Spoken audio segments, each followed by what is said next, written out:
দর্শক মণ্ডলী শুভেচ্ছা নেবেন। ছোটবেলায় পড়েছিলাম ঔষধ খেলে অসুখ সারে, দাদিকে ঔষধ দাও। কিন্তু এই ঔষধ প্রেসক্রাইব করবে কে? উত্তর একেবারে সহজ, একজন ডাক্তার। কিন্তু যদি প্রশ্ন করি ডাক্তার কে, নামের আগে ডাক্তার লেখা থাকলে কি তিনি ডাক্তার, নাকি এর পেছনে আরও কিছু প্রয়োজন? দর্শক মণ্ডলী, পুরো অনুষ্ঠান জুড়ে আমরা সেই প্রশ্নের উত্তর খুঁজতে চাই। আমি সাকলাইন রাসেল, স্বাগত জানাচ্ছি আজকের মাই হেলথে।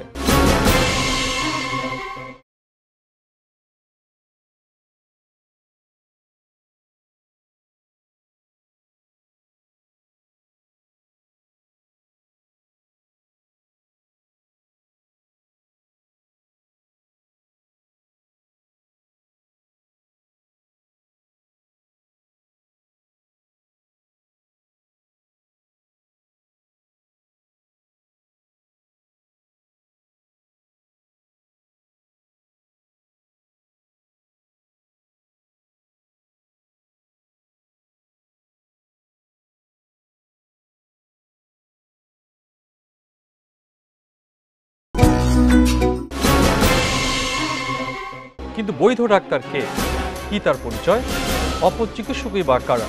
সে আলোচনায় চলে যাওয়ার আগে দর্শক মণ্ডলী চলে আসুন ঢাকার রাজপথে। সাধারণ মানুষের কথা শুনি, অসুখ হলে যারা সেবা নেন, ডাক্তার বলতে তারা কি বোঝেন? আমি ডাক্তার বলতে বুঝি যার কাছে গেলে আমাদেরকে চিকিৎসা করবে, যারা আমাকে আইডিয়া দিবে যে কিভাবে আমি সুস্থ হতে পারি, ওষুধ কি খেতে পারি বা কি ধরনের ট্রিটমেন্ট লাগে, তারা হচ্ছে ডাক্তার। ডাক্তার ভালো, ডাক্তার যদি জনগণের সেবা করে 14 আলেমের আগে ব্যস্ত যাইব, আবার 14 আলেমের আগে নরকে যাইব যদি বেশ কম করে। ডাক্তার বলতে বোঝায় যারা মানুষের যারা অসুস্থ মানুষ আছে বা রোগী আছে, বিভিন্ন রোগে ভুগতেছে, এদের সেবাটা যারা সেবা দিচ্ছে এরাই ডাক্তার। এ তো গেল সাধারণ মানুষের কথা।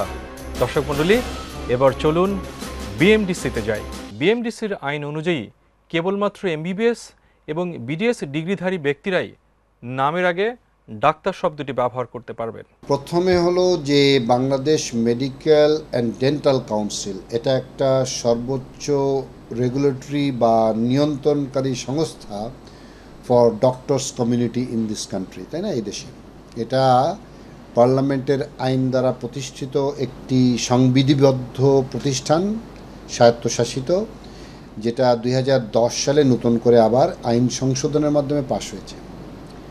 ওখানে পরিষ্কার উল্লেখ আছে যে ডাক্তার বলে দাবি করবেন শুধু যারা 5 বছর এমবিবিএস পাস করবে এবং পরে রেজিস্ট্রেশন নেবেন তারা, এবং Bangladesh dental BDS bachelor of dental surgery, অর্থাৎ ডেন্টাল সার্জারিতে যারা ব্যাচেলর ডিগ্রি নেবে, অর্থাৎ আমরা যাদেরকে ডেন্টিস্ট বলি বা দাঁতের চিকিৎসক বলি, এই দুই গ্রুপই শুধুমাত্র ডাক্তার বলতে পারবে, আর কেউ ডাক্তার বলতে পারবে না।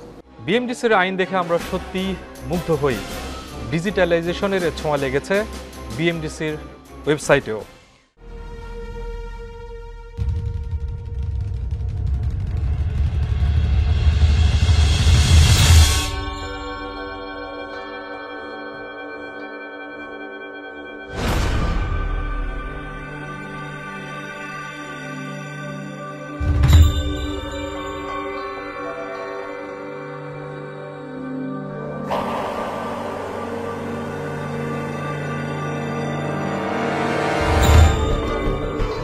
প্রমাণ হিসেবে আমরা একজন ডাক্তারকে নির্বাচিত করলাম।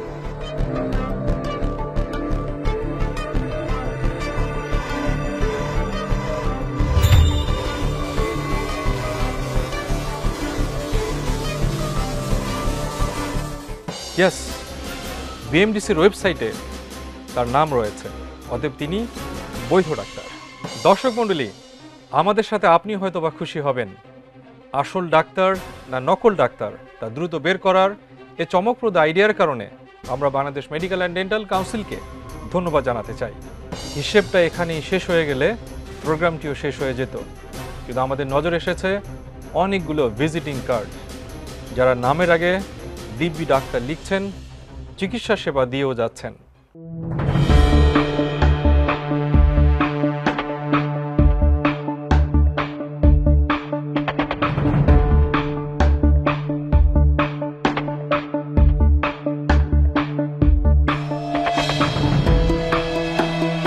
ওনারা কেউই বিএমডিসির এ আইনের তোয়াক্কা করেন না, কিন্তু দাবি করছেন তারাও নামের আগে বৈধভাবে ডাক্তার লিখছেন। কোথায় পেলেন সে বৈধতা? কে দিল এই বৈধতা? এসব প্রশ্নের উত্তর জানা দরকার। ফিজিওথেরাপিস্টরাও কেন নামের আগে ডাক্তার লিখছেন, এই বিষয়টি নিয়ে সাধারণ চিকিৎসকদের মধ্যে ক্ষোভের শেষ নেই। একাধিকবার গ্রেপ্তার ও মামলা মোকদ্দমার ঘটনাও ঘটেছে একাধিক, কিন্তু সেসব ভাবার সময় নেই ফিজিওথেরাপিস্টদের, কারণ তারা মনে করছেন বাংলাদেশ মেডিকেল অ্যান্ড ডেন্টাল কাউন্সিলের অন্তর্ভুক্ত নন তারা। 2010-11 সালে একটা Bangladesh medical and dental council, Bangladesh চিকিৎসা ও দন্ত চিকিৎসা পরিষদ, যেটা তারা একটা আইন করলো যে নামে এমবিবিএস এবং বিডিএস ছাড়া কেউ নামের আগে ডাক্তার লিখতে পারবে না।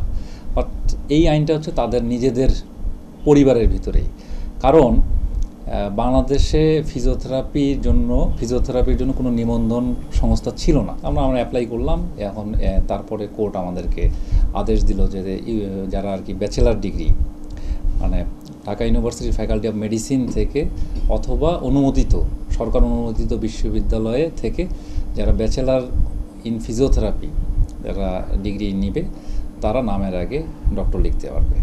তবে জনগণের সুবিধার্থে তারা নামের পরে ফিজিওথেরাপিস্ট লিখতে পারে। একই কথা বলছেন ডিপ্লোমা চিকিৎসকরাও, যারা শর্ত সাপেক্ষে খোদ বাংলাদেশ মেডিকেল অ্যান্ড ডেন্টাল কাউন্সিলে নিবন্ধিত, যাদের পরিচয় sub assistant community medical officer হিসাবে। বিএমডিসি অ্যাক্ট 2010 অনুযায়ী আমরা ডাক্তার লিখতে পারি না, এটা ঠিক আছে।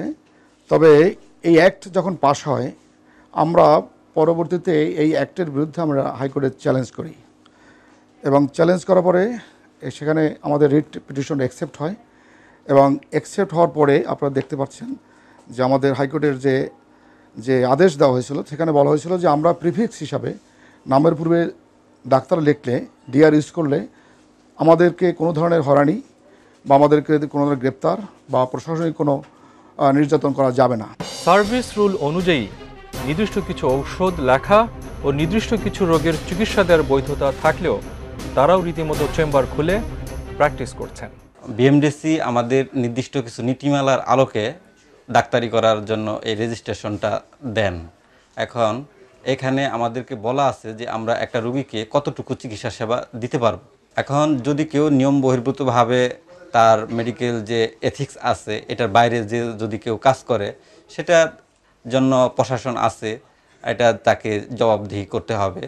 তবে আমি মনে করি যে আমাদের বিএমডিসি যে সমস্ত নীতিমালার আলোকে রেজিস্ট্রেশনটা দেয়, সেভাবে আমাদের চিকিৎসা সেবাকর্ম পরিচালনা করা উচিত। আদালত তাদের বৈধতা দিয়েছেন, এখানে আপনার বা আমার কিছু বলার নাই। কিছু বলার নাই বাংলাদেশ মেডিকেল অ্যান্ড ডেন্টাল কাউন্সিলেরও। তবে চিকিৎসক নেতারা মিশ্র প্রতিক্রিয়া ব্যক্ত করলেন। এইসব কারণে আমাদের ইমেজ, আমাদের অবস্থান এবং জনগণের কাছে চিকিৎসকদের যে অবস্থা, এটা কিন্তু আসলে ম্লান হয়ে যায়, এটা ঠিক না। ধরেন একসময় গ্রাম্য ডাক্তার বানিয়ে এদেরকে জনগণের সেবা দেওয়ার জন্য যে সার্টিফিকেট দেওয়া হয়েছিল, এইটা প্রথম থেকেই কিন্তু গলদ আরম্ভ হয়েছে। এই কারণেই কিন্তু আজকে ধাপে ধাপে আরও পর্যায়ে যে উপনীত হয়েছে। আপনি হয়তো কিছুদিন আগে দেখবেন আমাদের বঙ্গবন্ধু মেডিকেল বিশ্ববিদ্যালয় আইসিইউতে আমাদের খুব বেশি রোগী মারা যাচ্ছে। এটা আমাদের টিচার্সরা, আমাদের প্রফেসররা, তারা মানে ইনভেস্টিগেশন করে দেখলো যে যেসব রোগীগুলো বাইরের থেকে আসে তাদের এত হাই ডোজের অ্যান্টিবায়োটিক দেয়, রুগী তখন চট করে ভালো হয়ে যায়। তখন রুগীও মনে করে যে ডাক্তার সাহেব খুব ভালো, হ্যাঁ আমার রুগীর রোগ ভালো হয়ে গেছে। কিন্তু পরবর্তীকালে তার যখন আবার অসুখ হয়, জ্বর হয় কিংবা যাই হয়, তখন কিন্তু ওই অ্যান্টিবায়োটিক তার ধরে না। সহজে কারণে রুগীকে আর ফার্দার ট্রিটমেন্টের অবস্থানে আমরা নিয়ে যেতে পারি না। এটা খুব দুঃখজনক। তারা যদি তাদের ডিগ্রিগুলো লেখেন, তাহলে কিন্তু আরও এই ভুয়া ডাক্তার বা আপনার গণমাধ্যম অনেক সময় ভুলবশত যারা কোয়াক বা পল্লী চিকিৎসক যেমন ধর্ষিত হয়েছে, কোথায় কোথায় দুটো ধর্ষণের ঘটনা ঘটেছে, তারা হচ্ছে যে কোয়াক, তারা ডাক্তার লিখে প্র্যাকটিস করে। এজন্য গণমাধ্যম যে চিকিৎসক কর্তৃক বা ডাক্তার কর্তৃক, চিকিৎসক কর্তৃক যে রুগী ধর্ষিত, এই যে আপনার প্রচারণাটা পেল এবং ডাক্তাররা সংক্ষুব্ধ হলো বা ডাক্তাররা সামাজিকভাবে হেয় প্রতিপন্ন হলো, এই জায়গাটার কিন্তু অনেকখানি আবার সমাধান করা সম্ভব। কেউ যদি দেখেন, আমরা কিন্তু গ্রামে একটা চুটকা ফুটকা আমরা ওষুধ দিই সবাই, তার মানে কি সে ডাক্তার? আমরা দিতে পারি, সেটা তার অভিমান, কিন্তু সে যখন লিখবে যে আমি ডাক্তার, এটা কিন্তু অন্যায়। শুধুমাত্র বিএমডিসি, বাংলাদেশ মেডিকেল এবং ডেন্টাল কাউন্সিল কর্তৃক স্বীকৃত ডিগ্রি, স্পেশালি বিডিএস মানে bachelor of dental surgery in ডেন্টালের ক্ষেত্রে এবং এমবিবিএস, এই দুটো ডিগ্রি না থাকলে গভর্নমেন্টও বলে দিচ্ছে যে তাদেরকে আমরা ডাক্তার হিসেবে আখ্যায়িত করবো না। সুতরাং এর বাইরে যদি কেউ ডাক্তার লেখে বা যাই লেখে, এটা তার ব্যক্তিগত লেখা, এটা আইনগত কোনো সিদ্ধতা, এবং এইভাবে করে রোগীর সাথে প্রতারণা করাও ঠিক না। ডাক্তারি পাস না করে সে ডাক্তারি সার্টিফিকেট বা নামের আগে ডাক্তার ব্যবহার করে একটি অবৈধভাবে সে প্র্যাকটিস করছে না, অর্থাৎ সেটি সে আসলে সত্যিকার অর্থে ডাক্তার নয়। তো তার কারণে হচ্ছে কি, যদি সে প্রেসক্রিপশন করে সেই ওষুধ খেয়ে নানা রকমের সমস্যা হতে পারে। যেমন আমি একটা উদাহরণ দিই, আমরা অনেক সময় জীবন মরণ যখন সমস্যা রোগীর শেষের দিকে কিছু জীবন রক্ষাকারী ওষুধ ব্যবহার করি, স্টেরয়েড ব্যবহার করি, তো আমরা সেগুলোর কিন্তু ওষুধের কম্পোজিশন সেগুলো লেখা থাকে, কিন্তু যারা ভুয়া ডাক্তার বা ডাক্তারের ছদ্মভাবে প্র্যাকটিস করছেন, তারা কিন্তু ওই ওষুধ ব্যবহার করার পরে ওষুধের যে নির্দেশিকা সেটি হয়তো মানতে পারছে না, ওষুধের ডোজ ঠিক হচ্ছে না, এবং তারা সঠিকভাবে ওষুধ না দেওয়াতে রোগীর কিন্তু দীর্ঘমেয়াদী সমস্যা হতে পারে। কখনো কখনো সেটি তাৎক্ষণিক সমস্যা হয়, কখনো দেখা যায় দীর্ঘমেয়াদী সমস্যা হয়, কিডনি নষ্ট হয়ে যায়, লিভারের সমস্যা হয়, এবং কারো কারো হার্টের সমস্যা হয়। তো আমরা সেটি বলছি যে আসলে যে ওষুধের কোনো কম্পোজিশন লেখা নেই এবং যার ডাক্তারি করার কোনো সত্যিকার অর্থে বাংলাদেশের সরকারের নিয়ম অনুযায়ী প্র্যাকটিস করার কোনো অধিকার নেই, তাকে আসলে ডাক্তারি করে দেওয়া উচিত নয়। সরকারের যে বিভাগ এটি দেখাশোনা করা উচিত করছেন বা করা উচিত, তাদেরকে আরও সঠিকভাবে শক্তভাবে দায়িত্বটি পালন করা উচিত। দর্শক মণ্ডলী, অনুসন্ধানে আরও দেখা গেছে নামের আগে sub assistant community medical officer শব্দটিকে সংক্ষেপে তারা লিখছেন এসএসি মেডিকেল অফিসার হিসাবে, যাতে করে সামনের অংশটি বাদ গিয়ে শুধুমাত্র মেডিকেল অফিসার শব্দটি হাইলাইটেড হয়। আচ্ছা দেখেন, এটা আসলে সর্বাংশে সত্য নয়, হয়তো কোথাও দুই একটা বিচ্ছিন্ন ঘটনা ঘটতে পারে, এবং এই ধরনের কোনো ঘটনা যদি আমাদের নলেজে আসলে, আমাদের সংগঠনের নলেজে আসলে, আমরা এটার সাথে সাথে আমাদের যে অ্যাসোসিয়েশনের মাধ্যমে এর ব্যাপারে তাদেরকে পদক্ষেপ নেই এবং প্রয়োজনীয় ব্যবস্থা নেই। এবং আমাদের স্পষ্ট সরকারের আদেশ আছে, কোনো ধরনের বিকৃত ডেজিগনেশন করা যাবে না। অনেকে বিভিন্ন সময় বিকৃত ডেজিগনেশন লেখে অথবা হাইড করে, এটা সঠিক নয়। আমরা আমাদের designation sub assistant community medical officer ইংরেজিতে এবং বাংলায় উপসহকারী কমিউনিটি মেডিকেল অফিসার ব্যবহার করি। দর্শক মণ্ডলী, ইদানিং দেখা যাচ্ছে ফার্মেসির ঔষধের দোকানদাররা সাধারণ মানুষ অনেক সময় তাদেরও পল্লী চিকিৎসক বলে থাকেন, বেশ জনপ্রিয় হয়ে উঠছেন তারা। এই জনপ্রিয়তার কারণ কি? অনুসন্ধানে দেখা গেছে তারা ভিজিট নেন না এবং তাদের ঔষধ খেলে দ্রুত রোগ সারে। কিন্তু অনুসন্ধানে দেখা গেছে এসব ঔষধ গ্রহণ করলে সাধারণ মানুষের নানা ঝুঁকির শিকার হতে পারেন। সামান্য জ্বরই তারা অ্যান্টিবায়োটিক সহ একাধিক ঔষধ প্রেসক্রাইব করেন, কারণ যত বেশি ঔষধ বিক্রি হবে তাদের মুনাফাও তত বেশি বাড়বে। সাধারণ মানুষের স্বাস্থ্য ঝুঁকি এখানে মুখ্য নয়। যে ফার্মেসির যারা প্রেসক্রিপশন করছেন, তাদের আসলে প্রেসক্রিপশন করার কোনো বৈধ কোনো নিয়ম নেই। পৃথিবীর কোনো দেশে রেজিস্টার্ড ডক্টর ছাড়া এবং প্রেসক্রিপশন ছাড়া ওষুধ বিক্রি করে না। আমাদের দেশে যেটা করে, এই সমস্যাটা হচ্ছে, যখন কেউ যাচ্ছে ফার্মেসির থেকে ওষুধ দিচ্ছে এবং এতে করে নানা ধরনের সমস্যা হচ্ছে। যেমন ধরেন, হয়তো অনেক কোনো ওষুধের নামের খুব কাছাকাছিও নাম, আবার একটি ওষুধের জায়গায় আরেকটি ওষুধ খেয়ে ফেলছেন। আমাদের কাছে অনেক সময় রোগীরা আসে যে ওষুধের পার্শ্ব প্রতিক্রিয়া নিয়ে আসছেন, ডোজের পার্শ্ব প্রতিক্রিয়া নিয়ে আসছেন। হয়তো ডাক্তারের চেম্বারে না যেয়ে দিনের পর দিন ওই ফার্মেসির ওষুধ খেয়ে তারা নানান রকমের ওষুধের পার্শ্ব প্রতিক্রিয়ার জনিত কিছু সমস্যা নিয়ে আসছে। এবং কেউ কেউ আছে, বললাম যে এই কিডনি সমস্যা, লিভারের সমস্যা, হার্টের সমস্যা, এগুলো নিয়ে আসছেন। তো আমরা বলছি ওদেরও আসলে প্রেসক্রিপশন করা উচিত না, যাদের রেজিস্টার্ড ডাক্তার যারা, তাদের প্রেসক্রিপশন নিয়ে করা উচিত। আরেকটা ব্যাপার, অযথা অ্যান্টিবায়োটিকের ব্যবহার হচ্ছে। দেখা যাচ্ছে ছোটোবেলা থেকে যদি অধিক হারে অ্যান্টিবায়োটিকের ব্যবহার করে, বড় হয়ে তার যদি সেই মানুষটির বা কোনো রোগে আক্রান্ত হয়, কোনো জ্বরে আক্রান্ত হয়, ওই ওষুধটি আর তখন কার্যকর হবে না। তার মানে ব্যাপারটা কিন্তু এইডসের মতন ভয়াবহ হয়ে যাচ্ছে। আমরা অনেক রোগী পাই যে কোনো অ্যান্টিবায়োটিক কাজ করে না, তখন কিন্তু সেটি কিন্তু ভয়ঙ্কর একটি পরিস্থিতি। আমরা বলবো এখনই এটি সতর্ক হওয়া উচিত। এবং সঙ্গে বলতে চাই যে আবারও একই কথা আসছে যে রেজিস্টার্ড ডক্টরের প্রেসক্রিপশন ছাড়া যদি অ্যান্টিবায়োটিক কেন, কোনো ওষুধই ব্যবহার উচিত না। আমি মনে করি আদালতের এই ব্যাপারে নির্দেশনা আসা উচিত, যে যেরকম অ্যান্টিবায়োটিকের ব্যাপারে দিয়েছেন প্রত্যেকটি ওষুধের ব্যাপারেই একই রকম হওয়া উচিত। দর্শক মণ্ডলী, বলা হয়ে থাকে এদেশের প্রত্যেকটি মানুষই এক একজন ডাক্তার। এদের মধ্যে কেউ কেউ এমবিবিএস, কেউ কেউ বিডিএস পড়ে, আবার কেউ কেউ এসএসসি পাস না করেও বিশেষজ্ঞ ডাক্তার হয়ে ওঠার কাহিনী এদেশে বিরল নয়। তারা মাঝে মধ্যে র্যাবের অভিযানে ধরা পড়ছেন, জেলখানায় যাচ্ছেন, পরবর্তীতে ফিরে এসে নতুন কোনো এলাকায় গিয়ে নতুনভাবে তাদের প্রতারণার রূপ চালু করছেন।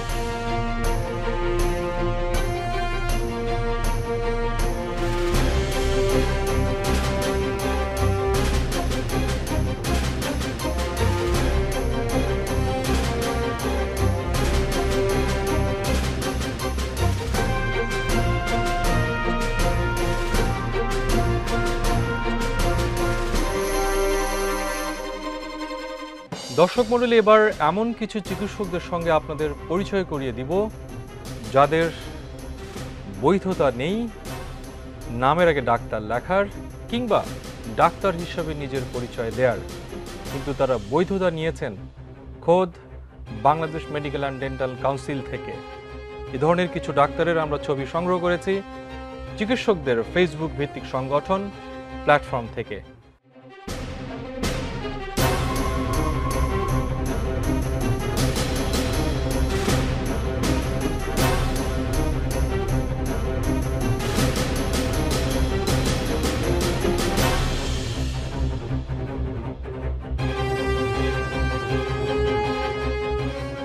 সারা দেশে এমন প্রতারক ডাক্তারের সংখ্যা অনেক। এরা প্রতিনিয়ত সাধারণ মানুষদের চুষে খাচ্ছে। সাধারণ মানুষ তাদের প্রতারণার ফাঁদে পা দিয়ে সর্বস্ব হারাচ্ছে, আর বদনামের ভাগিদার হচ্ছেন সাধারণ চিকিৎসকরা। তবে একজন ডাক্তারের সঙ্গে আপনাদের পরিচয় করে দিতে চাই, যিনি সুনামের সাথে চিকিৎসা দিয়ে যাচ্ছেন গ্রামের পথে প্রান্তরে। এমনই একজন রোগী যার টনসিল ধরা পড়েছে, টনসিল বড় হয়ে গেছে, অপারেশন করা প্রয়োজন। উক্ত চিকিৎসক নিজ গৃহে গিয়ে রোগীর অপারেশন শুরু করলেন।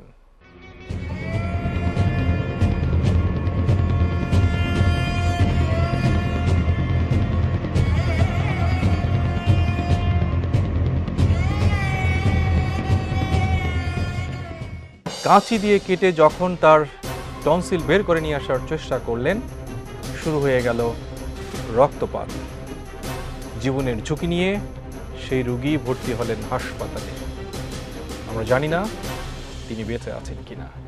এভাবেই প্রতিনিয়ত অনেক রোগী অনেক কষ্ট নিয়ে হাসপাতালে পৌঁছাচ্ছেন, তার আগে বেঁচে থাকার অনেক অবলম্বন তারা হারাচ্ছেন এ ধরনের প্রতারক চিকিৎসকের দ্বারস্থ হয়ে।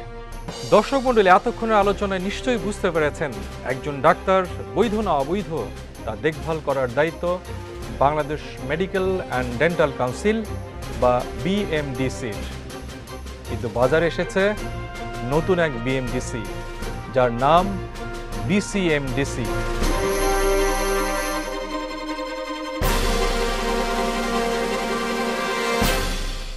Bangladesh combined medical and dental council, যারা অবৈধভাবে পত্রিকায় বিজ্ঞাপন দিয়ে সারা দেশের অপচিকিৎসকদেরকে অবৈধভাবে রেজিস্ট্রেশন দিচ্ছেন, থামানো যাচ্ছে না এই বিসিএমডিসিকে।